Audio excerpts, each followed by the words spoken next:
Ya Alloh, bedor ko'zlarga xotirjamlik uyqusini, omonlikni bergin.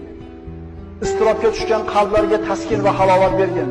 Ularga yengillik va yaqin fathini bergin. Ya Alloh, ko'zlarini o'z nuringga hidoyat qilgin. Adashganlarni to'g'ri yo'lingga boshlagin. Parvardigoro, bizlardan g'am qayg'ularni ketkizgin. Ya Alloh, agar unutgan yoki xato qilgan bo'lsak, bizni azobingga giriftor aylama. Parvardigoro, bizlarning zimmamizga bizlardan ilgari o'tganlarning bo'yinlariga qo'ygan yukini yuklama. Bizlardan tashvish iztiroblarni ketkizgin. Xavf va xatardan yolg'iz o'zingdan panoh so'raymiz. Parvardigor, sendan boshqalarga suyanib qolishdan, boshqalardan umid qilib qolishdan panoh so'raymiz. Sen bizning hojamizsan.